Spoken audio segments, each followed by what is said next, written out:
Hello, my name is Paige Domi and I'm a registered nurse studying for my master's degree in public health with a global health focus. Welcome to my cultural anthropology project where we will be talking about the Khalkha Mongols and discussing adolescent pregnancy. We will also be discussing the Solution Program Preventing Adolescent Pregnancy, or PAP. So first I want to just give a little bit of insight on who the Khalkha Mongols are. For reference, this is where Mongolia is here in red on the map. It's sandwiched between Russia and China. The Khalkhas make up about 83.3% of the Mongolia population, being the largest subgroup in Mongolia.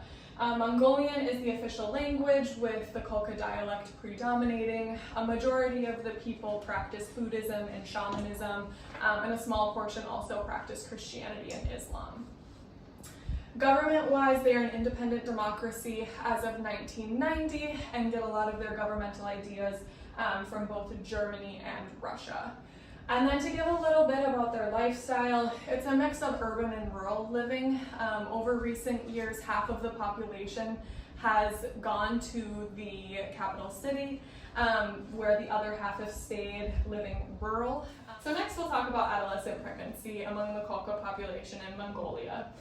So first, the average age at first birth among mothers in this area is 20.5 years old. This is 7.5 years younger than the global average. Also, 58% of adolescent girls aged 15 to 19 experience adolescent pregnancy. That's over half of the adolescent women population, and it is a leading cause of death among young women in this population. The maternal mortality ratio is 39 over 100,000 live births. And so this is a leading cause of maternal mortality. And it increases risk of complications both during pregnancy and after. It has complications with preterm birth, postpartum hemorrhage, preeclampsia, and increases risk for infection. So next we're going to talk about kind of what predisposes this adolescent population into becoming pregnant and what cultural factors play into it. So in a cultural context, what causes adolescent pregnancy among this population? So first we want to talk about knowledge and education. Like I said, the social determinants of health among this population are poor. In rural areas, there is a large increase of adolescent pregnancy due to barriers to education, and at the end of the day, you can't prevent what you don't know. Moving forward, we also have socioeconomic statuses being a concern. Unfortunately, a lot of this population gets in the lower bracket on socioeconomic status. And there's an inability to afford contraception, and also education is both a cause and effect of low socioeconomic status. Also, a problem in this area is transactional sexual relationships. So if a woman is a part of a family with lower socioeconomic status or is an independent that is poor, they sometimes become involved in transactional marriages or transactional sexual relationships. And it is known that when you get into these transactional relationships, there is little to no say on boundaries or contraception use when it comes to sex. Next, we'll move down here to the traditional norms. As I said, over half of the adolescent population experiences pregnancy in women in the Khalkha population, and so pregnancy is almost normalized. Also, young alcohol consumption plays a piece in this, as alcohol does cause risky sex behaviors, and the average drinking age to start in Mongolia is 16 years old. The nomadic lifestyle also plays a piece in it, as like I have mentioned before, there is a lack of access to education and contraception. And then also stigma, which kind of ties into education. There's not a lot of sexual education in this area, one, due to lack of education overall, but also because of stigma of discussing sex and reproductive health. And then next we go on to child marriage and early union. In tradition, Khalkha women marry in their mid-teenage years, which increases levels of pregnancy. However, this is becoming less common in modern day. However, it's still seen, and so there are efforts in Mongolia to decrease child marriage to hopefully prevent adolescent pregnancy. Okay, so before getting into the nitty-gritty of PAP, I wanted to go over contraceptive use as well. This bar graph shows the prevalence of contraceptive use in Mongolian women aged 15 to 49. So it's not specific to the adolescent population, but it does a good job of showing the contraceptive use among women here. So I want you to pay attention to these last two bars, which is ever used contraception or current contraceptive use. And as you can see, it ranges between 50 and 60%. So that means that almost half of people of reproductive age aren't using contraception. But also research has shown that these 50 to 60% of women that are using contraception aren't using it correctly due to lack of education. So there's still a high percentage of people in this area that are becoming pregnant that still have used contraception just because they're using it improperly or they're not using it consistently. So now we can get into what PAP is and what we're going to work for. It is the Preventing Adolescent Pregnancy program. We have an overall goal here and then 3 SMART objectives that we're going to work towards. This overall goal is to lower the incidence of adolescent pregnancy and to increase that mean age at first birth among the Khalkha Mongol population. So this first SMART objective here is by 2026, bi-weekly safe sex education sessions will be held in varying areas of Mongolia, both urban and rural. Number 2, we have by 2030, the PAP program will have dispersed 10,000 safe sex kits to the Khalkha adolescent population, and then by 2030, the incidence of adolescent pregnancy will decrease by 5%. Okay, so now we have the PAP action plan. This is where we'll get into the research behind why we made those objectives and how we're going to reach those goals.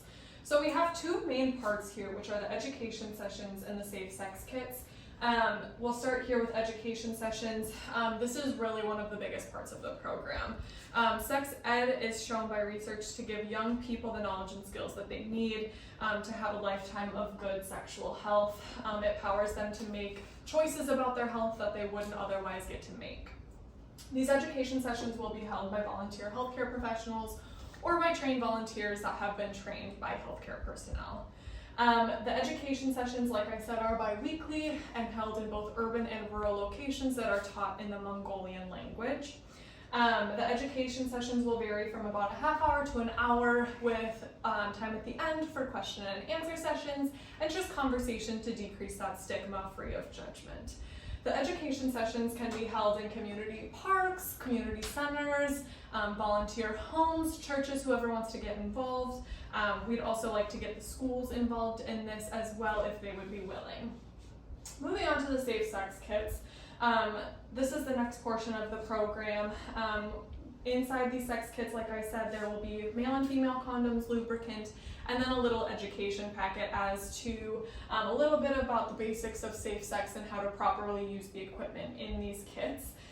Research has been done on programs similar to this, which is it's the condom availability programs, which is very similar, and it's shown to decrease adolescent pregnancy through increased contraceptive use, but it doesn't actually increase the amount of people that are participating in sexual activity, which is usually the primary concern for people when we give out safe sex kits, but research does show otherwise.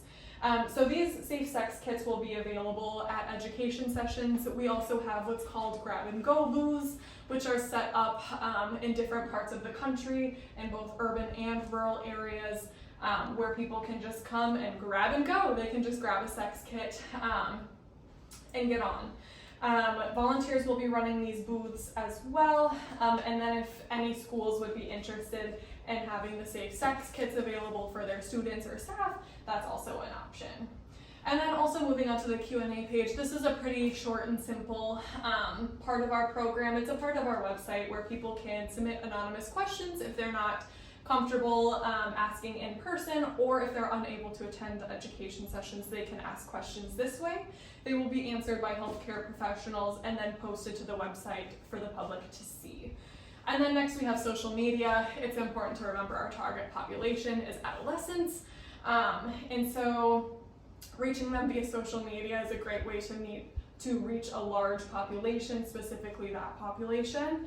And we'll have engaging materials and education materials as well, and be able to spread the word of where education sessions or safe sex grab-and-go booths are going to be held that week. A large majority of this program is reliant on our volunteers, especially our healthcare personnel, and so each shift there will be incentives for a good meal, and also if we get to the level which we'd love to meet, we'd love to turn volunteer leadership into staffed positions. We're going to talk about the budget and funding sources of PAP. So we have a current budget of $10,000 from the Liberty Health Mission Board, and then our ongoing funding sources plan is to work with the Buell Foundation, getting a grant from them, and also the Advancing Equity in Adolescent Health through evidence-based teen pregnancy prevention programs and services grant, and then as well as community fundraising events. This helps not only get funding for our program, but it also helps spread the word about what we do and the importance of our program. So we can have car washes and 5Ks and all of those fun things, bake sales, all of the good things that everyone in the community loves, while at the same time being able to provide education or those safe sex kits, and hopefully spreading the word and growing our program. We're predicting that our safe sex kit supplies, which you can see here at 35%, is going to be the most expensive, as our goal is pretty high at giving out 10,000 of those safe sex kits. We want to allocate a good chunk of our budget to doing so. And then this 20% here is on education materials and printing. We have another 20% here for those volunteer incentives, so we're able to train those volunteers, get them those good incentives to get people involved. And then this 15% here is inter-country travel, as we will be going between urban and rural areas trying to train those professionals and being able to access all different types of populations and communities through that inter-country travel. And then we have two small parts of our budget here, both at 5%. One of them is for those grab-and-go booths, being able to purchase the material that we need for that, and then any miscellaneous funds that arise. As we know, there may be unpredicted expenses that may arise. We want to make sure that we have a small portion of our budget allocated to that. So this is how we're going to evaluate our outcomes. It's important that we're able to evaluate if we're reaching our objectives, to see if we can modify our action plan at all to better meet these goals. This first one about the bi-weekly sex education sessions, we're going to document the date and time, number of people that attended, the location and topics of discussion for each education session via a spreadsheet. And so this will give a good visibility of how many people we're reaching in different areas, what other locations we should visit, and then different topics that need to be discussed as well. The second one is similar, with dispersing 10,000 safe sex kits to the community.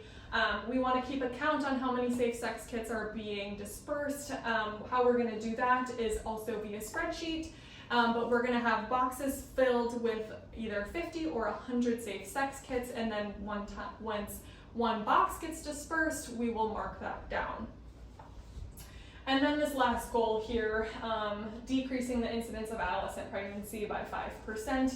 We'll be able to monitor this data through the United Nations Population Fund data, as well as the CIA World Factbook data that keeps up-to-date data, and we will be able to see how we're doing annually until we're able to reach this goal. So our overall goal here again is to lower the incidence of adolescent pregnancy and increase the mean age at first birth in the Khalkha Mongol population. So we're going to do this through education, access to safe sex supplies, anonymous question and answer forums, social media. We need to spread the word and decrease that stigma.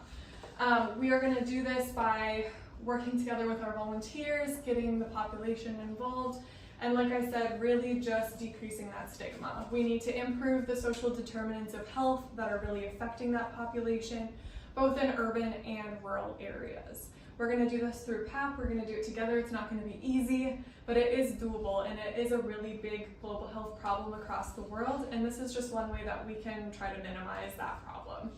I greatly appreciate your time. Thank you so much for being with me today. If you have any questions, you can reach out to me via phone or email, and even better, if you'd like to become involved in PAP, please reach out to me, like I said, via phone or email. I'd love to hear from you either way. Here are my references to take a quick look.